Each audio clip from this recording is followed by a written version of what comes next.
दिमाग को देखते हैं, उसको फिर निकाल कर तो ज़्यादा समय नहीं लूँगा। स्किल तो जब करने जाते हैं उसके पहले जो दिमाग कैसे काम कर रहा है उस पर डालेंगे दृष्टिकोण, ताकि वो चीज़ें आप अपने दिमाग में रखें और स्किल को अच्छे से सीखें। आई ना समझ में? वहाँ जाकर के खड़े होकर प्रैक्टिस करना इज नॉट इनफ। उसमें जो cognition involve, brain matter involve होता है, उसको कैसे आपको यूज़ कर सकते हैं, कैसे आप फोकस कर सकते हैं और स्किल को अच्छे तरीके से सीख सकते हैं, उसके बारे में दृष्टिकोण डालेंगे। ताकि आप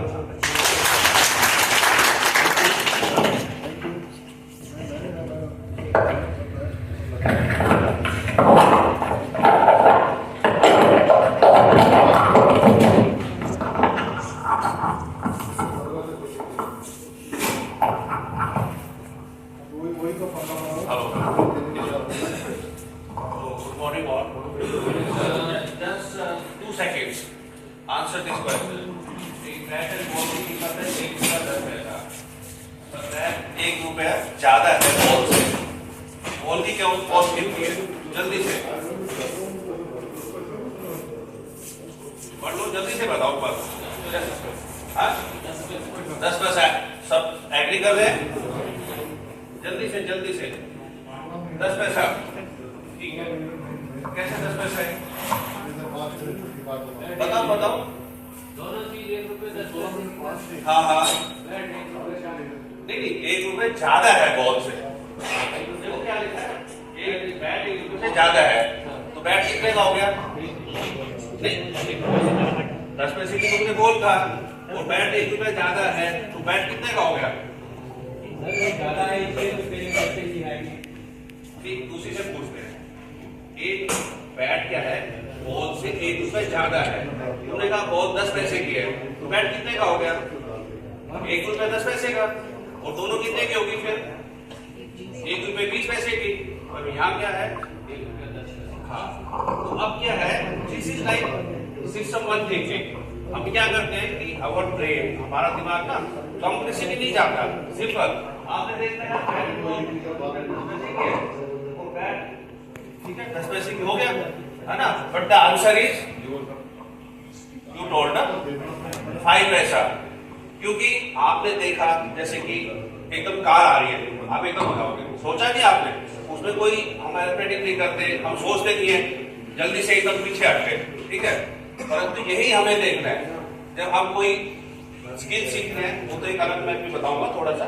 पर जब हम इमरजेंसी में होते हैं, कई बार लगता है कि ये कर देते हैं यार, कई बार वो काम नहीं करता है, तो वो ह्यूरिस्टिक बोलते हैं उनको, है ना, प्रैक्टिस कि भाई काम नहीं कर देता है. जैसे आप आए, अभी आपने टेंशन निकोड्रग सुना होगा, आपने देखा है पेशेंट है, चेस्ट ट्रॉमा है और छाती फूल रही है और रेस्ट्रिक्शन है मूवमेंट की, पेशेंट को सांस में दिक्कत आ रही है, आप आकर फटाफट कैमरा डाल देते हैं, एयर डिकम्प्रेस होगी, पेशेंट बच गया. और कई बार इस तरह की चीजें नहीं होती तो नुकसान भी हो जाता है. तो इसमें क्या है कि हमें सिस्टम 1 और सिस्टम 2 होते हैं. सिस्टम 1 इनवॉलेंट्री, जो हमारे अंदर नहीं होता, वो सर्वाइवल मैकेनिज्म है. जब हम शुरू से जैसे सर्वाइव करते हैं कि भाई कोई भी हमारे पास खतरा है, तो फाइट फ्लाइट और फ्रीज जैसे होती ना, या तो हम फाइट करेंगे, भाग जाएंगे, या हम उससे फाइट करेंगे. तो ये इस तरह की चीज होती है, इनवॉलेंट्री है, वो हमारे दिमाग ही काम करता है. हमारा जो प्रिमिटिव ब्रेन होता है ना, वो काम करता है. तो 5 पैसे कैसे आप बताइए इसका आंसर? जोर से बोलो, स्पीक लाउडली एंड क्लियरली. देखो जब भी आप वर्कशॉप में आते हैं, you have to speak clearly and loudly, because that is the basis of communication. हम अभी पढ़ेंगे, 3 बार पढ़ेंगे. तो हाउ यू हैव कैलकुलेटेड 5 पैसा? कोई इन्होंने कैलकुलेशन की ना, और हमने देखिए ये करते हैं. ठीक है, तो यही है कि हमें सिस्टम 1 को भी ट्रेन करना है फॉर इमरजेंसी. सिस्टम 2 वो अरिथमेटिक है, वो कैलकुलेशन है. ठीक है, वो हम अच्छी तरह सोच समझ के करते हैं. तो सिस्टम 1 और सिस्टम 2 ये हमारे को ट्रेन करना है इमरजेंसी जब भी हम काम करते हैं. ठीक है, सिस्टम 1 भी काम करता है, बट अगर हम उसको ट्रेन कर लेंगे ना, जैसे कि कोई पेशेंट आ गया बहुत सीरियस है, आप घबराए नहीं ना, सिस्टम 1 में तो क्या है, हमारे खुद को पसीना लेगा, टैकीकार्डिया हो जाएगा, हम खुद ही सोचने लग जाएंगे क्या करेंगे. पर वो बार बार में जब डेलिब्रेट प्रैक्टिस करते हैं ना, जब हम इस तरह के पेशेंट देखते रहेंगे, धीरे धीरे हमारा सिस्टम 1 भी ट्रेन हो जाएगा. सिस्टम 2 रेशनल है, लॉजिकल है, वो अरेंजमेंट करता है, वो कैलकुलेशन करता है कि पेशेंट आ गया यार ये हाइट से गिरा है, इसको सांस में दिक्कत है, हीमोथोरैक्स होता है, हीमोथोरैक्स हो सकता है कि मल्टीपल फ्रैक्चर है, हो सकता है कि ब्रेन में उससे काफी दिक्कत, वो सब चीजें बात की बात है ना। परंतु हमें दोनों ही सिस्टम को एक बैलेंस में रखना है। तो ये एकदम जैसे कानमैन है, उन्होंने लिखा थिंकिंग फास्ट एंड स्लो, ये किताब है, उनको इकोनॉमिक्स मतलब और उनको नोबेल प्राइज भी मिला था। तो ये मैं थोड़ा सा बताना चाह रहा हूँ कि हम किस वजह से सीखते हैं, सिस्टम वन और सिस्टम टू। तो हमारा पर्पज है कि सिस्टम वन को हम ट्रेन करें।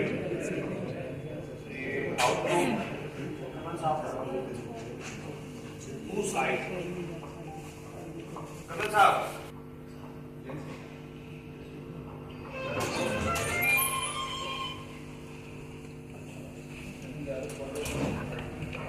सिस्टम वन और सिस्टम टू हमने देखा। सिस्टम वन है इवोलेंटली है, हमारे बस में नहीं है। सिस्टम टू रैशनल है, लॉजिकल। हम बात जैसे शुरू में आदमी जब लाइक केव में रहता था तो उसका क्या था कि बस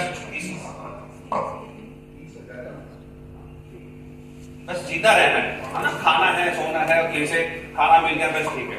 बाद में जब उसने खेती करना शुरू किया तो उसने देखा कि घर भी बनाना है, फिर वो सोचने लगा। पहले वो सोचता नहीं था, पहले था वो जिंदा रहना किसी तरह से। ऐसे ही आपका काम होता है एनडीआरएफ में ना, और जो भी है इमरजेंसी में हमें जिंदा रखना है पेशेंट को ना किसी तरह से, ठीक है। सर्वाइवल इंस्टिंक्ट हमारी काम करेगी और हम कई बार करेंगे कि यार ये जल्दी करें, ये करें, तब थोड़ा सा अपना सिस्टम टू को भी गौर कर, ठीक है। तो कॉग्निटिव लोड भी क्या है कि बेसिकली हम जो व्हेनेवर भी जब भी आप कुछ सीखते हैं ना, बेसिकली वर्किंग मेमोरी होती है। वर्किंग मेमोरी है, लॉन्ग टर्म मेमोरी है, ठीक है। और अब हम आपको बढ़ा रहे हैं, ठीक है, तो आपकी वर्किंग मेमोरी में चीजें जा रही है। वर्किंग मेमोरी में से धीरे धीरे एक पीस बन के फिर वो लॉन्ग टर्म मेमोरी में चले जाते हैं, तब आपको वो याद रहता है। तो जब नेक्स्ट टाइम कभी भी आपको जरूरत पड़ती है तो लॉन्ग टर्म मेमोरी से आप रिट्रीव कर सकते हैं। तो सबसे जरूरी क्या है कि जब भी आप यहाँ आओ तो वर्किंग मेमोरी क्या है, एक लिमिटेड कैपेसिटी में। लॉन्ग टर्म मेमोरी बहुत अनलिमिटेड है, लाइक एनवायरमेंट जैसे यूनिवर्स है। तो लॉन्ग टर्म मेमोरी हमारे देखना कई बार बचपन की चीजें भी होती है, तो नहीं कहाँ की चीजें कई बार कोई स्टिमुलस मिलता हमें याद आ जाती है कि ये था। पर वर्किंग मेमोरी मींस ए लिमिटेड स्पेस, जैसे रैम होता है ना फोन का, इसी तरह से होता है।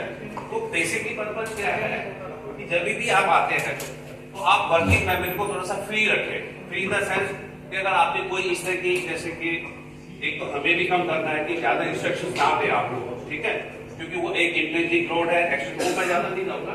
पर वर्किंग मेमोरी को हमें फ्री रखना है कि अब वो ऐसे हम कर रखेंगे। एक तो हमें जो लेवल ऑफ इंस्ट्रक्शन है वो कम रखनी है। लेवल ऑफ स्किल है, जैसे कि कई बार क्या कि 10-12 स्किल हम पढ़ाते हैं, 8-10 स्किल पढ़ाते हैं, या एक ही स्लाइड में बहुत सारे पॉइंट्स है, तो उसमें क्या होगा, वर्किंग मेमोरी जल्दी से फुल हो जाएगी।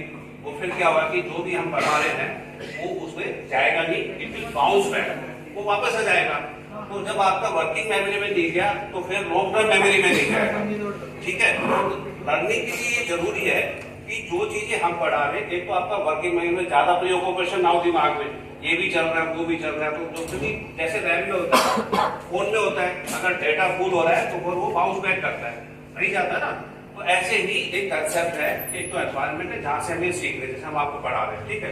एक वर्किंग मेमोरी, एक लॉन्ग टर्म मेमोरी है, ठीक है। तो ये हमेशा ध्यान रखो कि जब भी आप कोर्सेज के लिए आते हो तो वर्किंग मेमोरी, बाकी की जो इंस्ट्रक्शन थोड़ी सी कम हो, वो वर्किंग मेमोरी आपकी जितनी ज्यादा से ज्यादा फ्री हो, ताकि अभी जो आप सीख रहे हैं वो आप अच्छी तरह से सीख सकें। जब भी ये this is for us novice versus expert.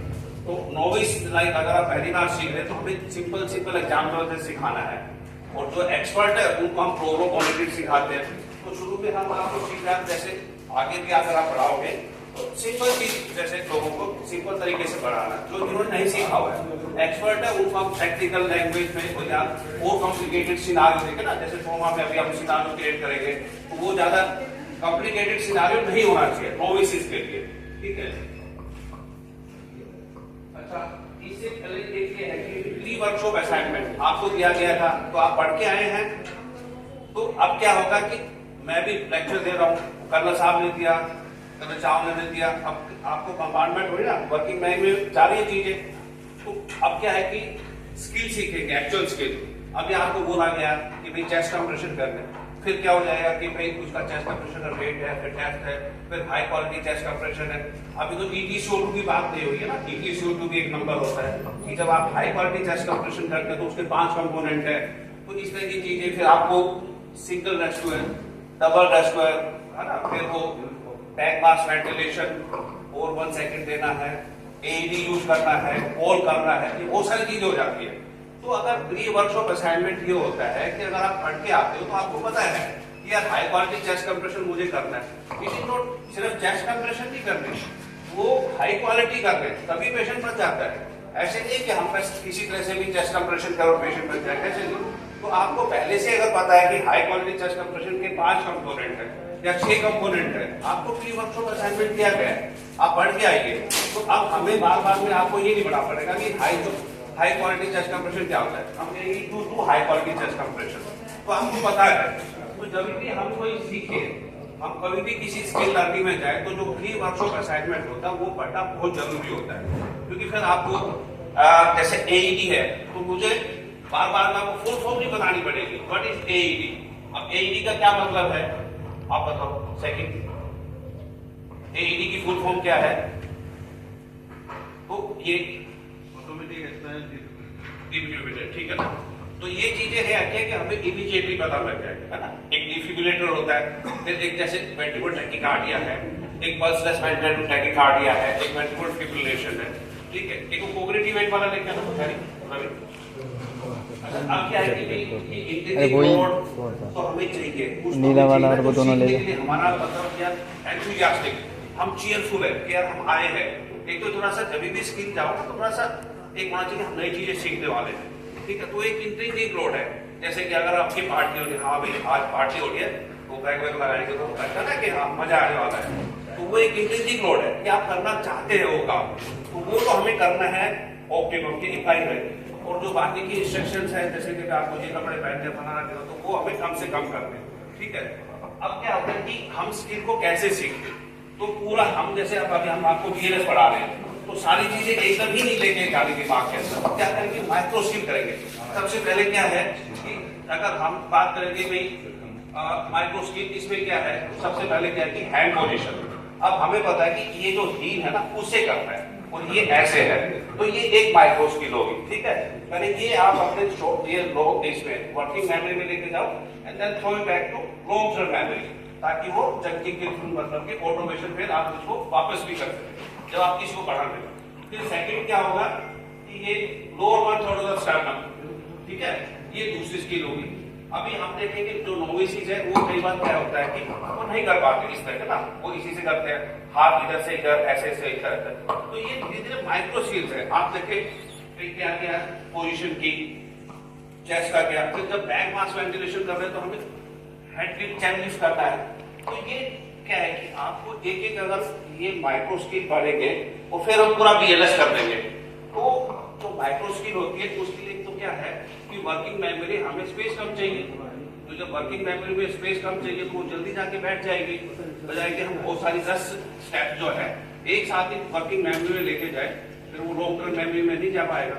तो माइक्रो स्किल का ये कंसेप्ट है कि आप एक माइक्रो स्किल लीजिए, वो वर्किंग मेमोरी में चली जाएगी और फिर वर्किंग मेमोरी में एक जैसे चेन बनती जाती है, जंपिंग होता है, फिर वो लॉन्ग टर्म मेमोरी में चली जाएगी।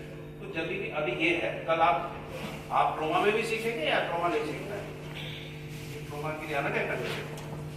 एनीवे, तो अब अगर हम यहाँ करेंगे, देखो पहले तो क्या है कि सीट सेफ्टी देखनी है, फिर हमें हाथ का ये बनाना है, ठीक है, बैक मास वेंटिलेशन करना है, AED यूज करना है, एम्बुलेंस को बुलाना है। तो ये धीरे मतलब एक एक आप माइक्रो स्किल करके सीखे तो बेटर मतलब के रिटेन हो पाएगा।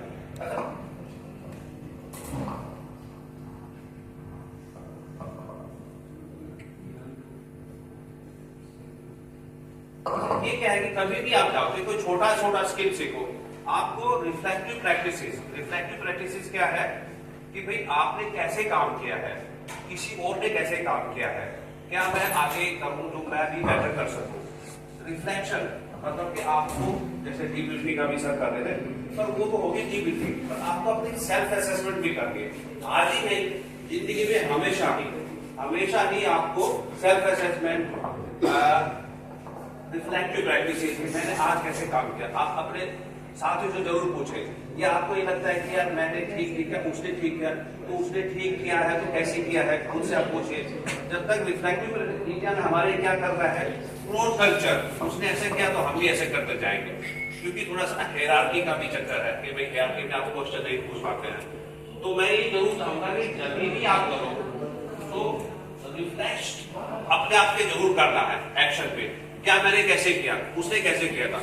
और you can ask your peer, जब आप अपने साथियों से पूछ सकते हो कि मैंने कैसे किया था, ठीक है। आप अपने टीचर से पूछ सकते हैं, मेंटर से पूछ सकते हैं। अगर आपका इस तरह से कुछ भी नहीं है तो आप जो भी, जैसे आप BLS सीखा, आपको एक वीडियो बना के दिया, तो आपने कैसे किया, आप सोशल मीडिया पे देखो, इंटरनेशनल स्टैंडर्ड का कोई भी वीडियो जो आपने स्किल सीखी है, आप उससे कंपेयर करो।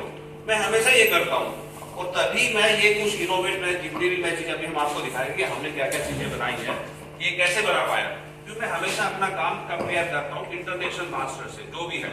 अगर मैंने सेंट्रल लाइन डाली है या मैंने CPR किया तो मैंने कैसे किया, उसने कैसे किया, तो डिफरेंस क्या है, मैंने क्या किया जो मुझे करना चाहिए था, और नेक्स्ट टाइम मैं कैसे अच्छा कर पाऊंगा। रिफ्लेक्टिव प्रैक्टिस इंडिया में नहीं कोई करता है, इसी कारण हम इनोवेट नहीं कर सकते। क्योंकि जब तक हम अपने आप को क्वेश्चन नहीं करेंगे, हम अपनी सेल्फ असेसमेंट नहीं करेंगे, हमारा काम कैसा है या कोई हमें बताएगा नहीं, ऐसा नहीं है सब चल रहा ठीक है, तो वो क्लोन कल्चर हो जाती है। क्लोन कल्चर हमें नहीं करना है। कई बार थोड़ा डांट पड़ सकती है, हायरार्की भी है, रैंक में भी थोड़ा दिक्कत है, पर एक जस्ट कल्चर भी यहाँ होती है। इंडिया में वो भी लाना है कि without risking your personal relationship with me, if I am your mentor, तो you can ask me any question, ठीक है। वो जस्ट कल्चर का कंसेप्ट भी हमें यहाँ लाना पड़ेगा। और साइकोलॉजिकली सेफ्टी भी आपको, ये हम जितने भी इंस्ट्रक्टर ये गए कि आप साइकोलॉजिकल सेफ हो। अगर आपको कोई क्वेश्चन स्टूपिड नहीं होता है, कभी आप सोचते ना जब हम छोटे से यार ये तो बड़ा बेकार सा क्वेश्चन, पता नहीं मुझे डांट पड़ेगी, ऐसा नहीं होता है। कोई भी क्वेश्चन स्टूपिड नहीं है। 2 मिनट में ये IOL मैं बताऊँ कैसे बना है। सेकेंड वर्ल्ड वॉर चल रहा था, तो एयरक्राफ्ट होते थे ना, बमिंग होती थी, तो उनके जो प्लास्टिक के जो टुकड़े टूट जाते थे, कभी आंख में चले जाते थे पायलट के, तो वो निकाल देते थे डॉक्टर। एक बार क्या कि एक प्लास्टिक का टुकड़ा उसके लेंस में चला गया, एक पायलट के। Are you sleeping you, enthusiasm drop हो यार, तो लेंस में चला गया।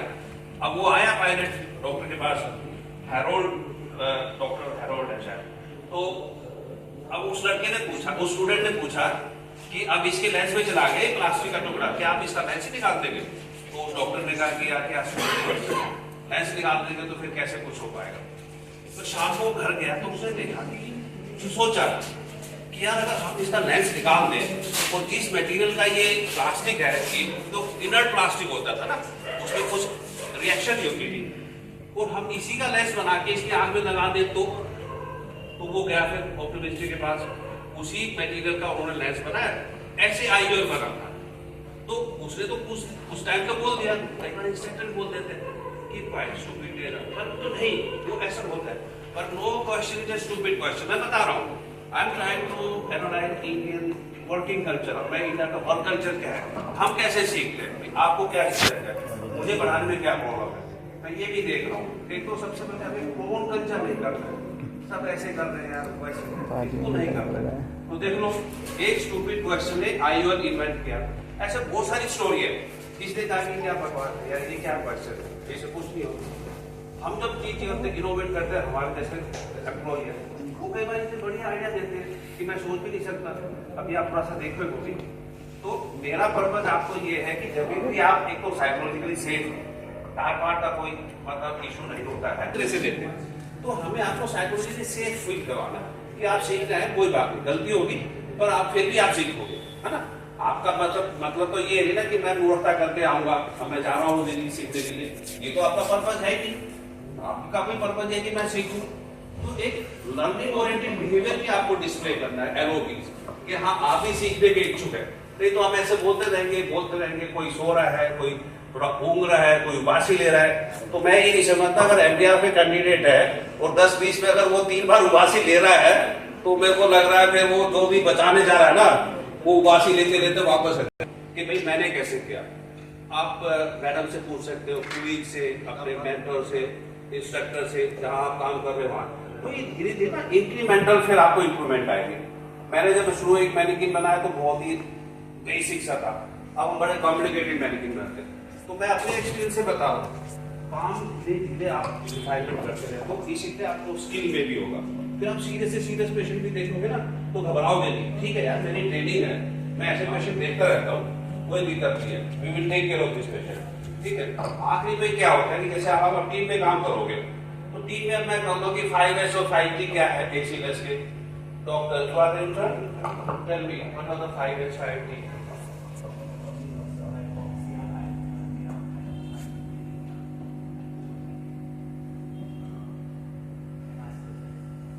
And T, 5T.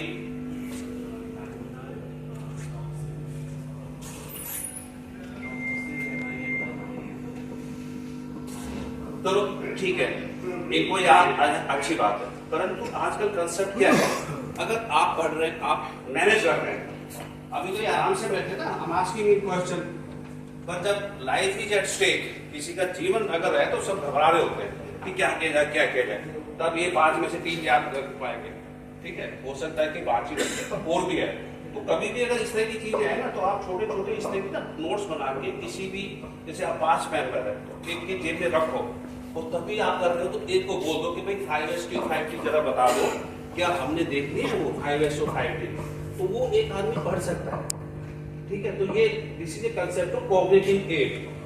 आपको ये नहीं है इंटरनेट पे देख लो यार, इसलिए सोचा 5S 5T, ये नहीं तू बता नहीं, कॉग्निटिव एड को, ठीक है ना भाई। अगर आपको नहीं समझ में आ रहा है, अगर कोई ड्रग समझ में नहीं आ रही, सपोज करो बैक्टीरिया और एम्बियोट्रोन का डोज नहीं पता है ना, किसी को प्रोकानामाइड का डोज नहीं पता, भूल जाते हैं ना इतनी सारी चीजें आजकल।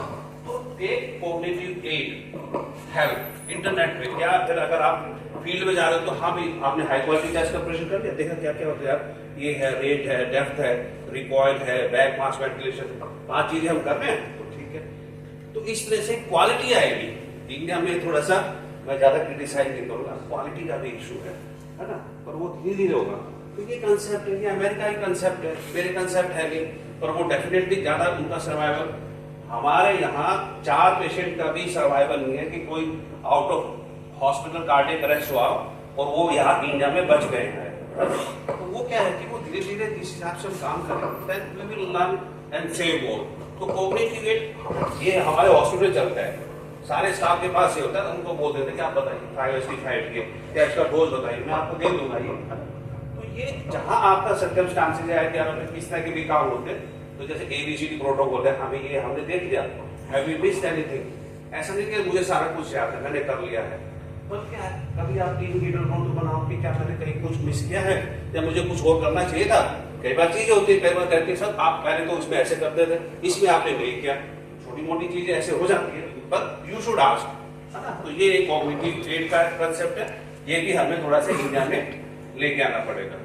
ओके, बाकी तो फिर प्रैक्टिकल है, क्योंकि मैं चाहता हूँ कि hands on being hands only, no theory lecture. Okay, so we will proceed toward the skill learning. Thank you very much.